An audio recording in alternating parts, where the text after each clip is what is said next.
मैं क्या लिखूं पढ़ा रहा था, लेकिन क्या लिखूं पाठ आपके पाठ्यक्रम से कम हो गया है। बीमारी की, कोरोना की वजह से सरकार ने पाठ्यक्रम में 7 पाठ थे आपके, उनमें से 3 पाठ कम कर दिए हैं। एक क्या लिखूं, एक ईर्ष्या पूर्ण गई मेरे मन से, और पानी में चंदा और चांद पर आ गई। ये 3 पाठ कोर्स में से हटा दिए गए हैं, कम कर दिए गए हैं, बाकी 4 आपको पढ़ने। तो इसलिए 2 पढ़ा चुका हूँ, तीसरा आज मैं शुरू कर रहा हूँ भारतीय संस्कृति।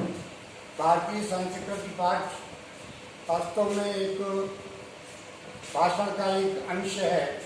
हमारे आदरणीय डॉक्टर राजेंद्र प्रसाद जी के द्वारा दिया गया भाषण, उसका एक अंश ये है जो हमें भारतीय संस्कृति की विविधता और विविधता में छुपी हुई एकता के विषय में प्रेरित करता है कि किस प्रकार से हमारे देश में विभिन्नताएं हैं, लेकिन उन सब के बाद भी हमारे देश की एक सांस्कृतिक एकता ऐसी है जो हमारे देश को एक सूत्र में बांध करके रखती है, और वही सूत्र सबसे मजबूत सूत्र। तो देखें आप, उन्होंने, डॉक्टर साहब ने अपने भाषण में क्या कहा। उन्होंने कहा कि अगर कोई विदेशी व्यक्ति भारत से बिल्कुल अपरिचित हो और एक छोर से दूसरे छोर तक सफर करे तो उसकी इस देश में इतनी विभिन्नताएं देखने को मिलेंगी कि वह कह उठेगा कि एक देश नहीं बल्कि कई देश, जो एक दूसरे से बहुत बातों में और विशेष करके ऐसी बातों में भिन्न है जो आसानी से आंखों के सामने आए। प्राकृतिक विभिन्नताएं भी इतनी और इतने प्रकार की और इतनी गहरा नजर आएंगी जो किसी भी एक महाद्वीप के अंदर ही नजर आएंगी।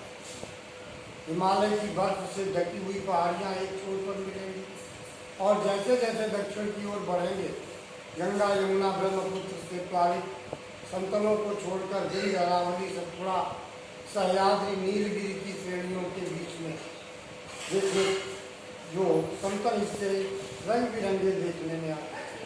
पश्चिम से पूर्व तक जाने में उसकी विभिन्नताएं देखने को मिलेंगी।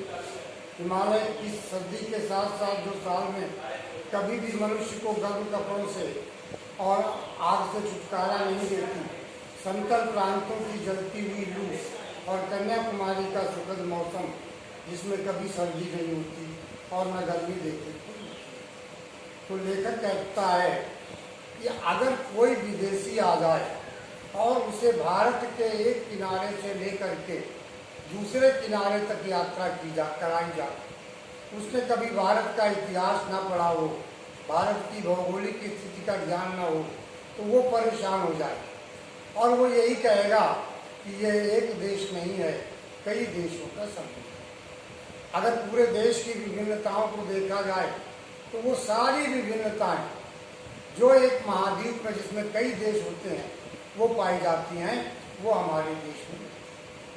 लेखक कहता है कि आप किसी भी विशेषता को देख लें, जब आप प्राकृतिक विशेषता को देखें और उत्तर से दक्षिण की ओर चलें तो सबसे पहले हिमालय, हिमालय के बाद गंगा, यमुना, ब्रह्मपुत्र से आज से निकलने वाली नदियां जो हैं, उन नदियों के कारण जो समतल प्रदेश हैं वहाँ सब हरा भरा वातावरण।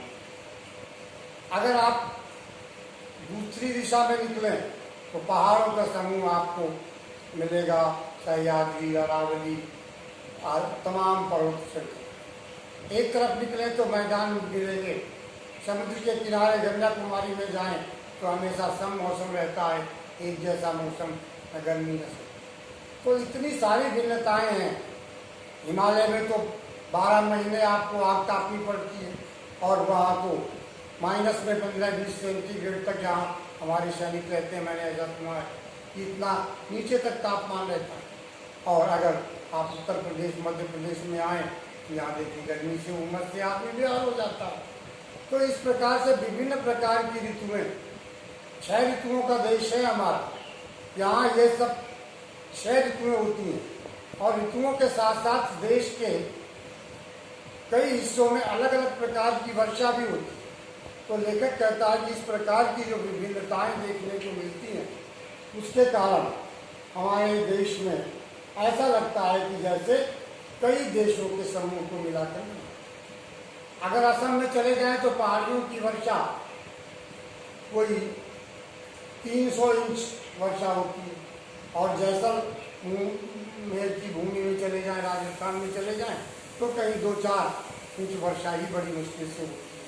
तो इस प्रकार से हमारे देश में विभिन्न प्रकार की ऋतुएं, यहाँ के भूगर्भ में जो ऐसा कोई पदार्थ नहीं है जो न पाया जाता, यहाँ के जंगलों में कोई ऐसा जानवर नहीं है जो न मिले, यहाँ की आबो हवा का सबके शरीर पर, वेशभूषा पर प्रभाव पड़ता है।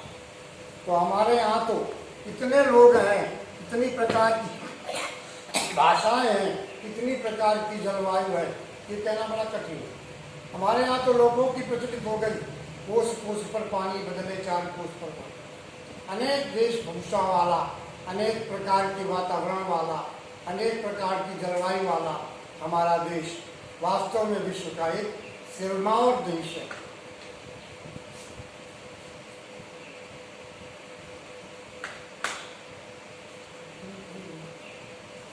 सबका मन को चुके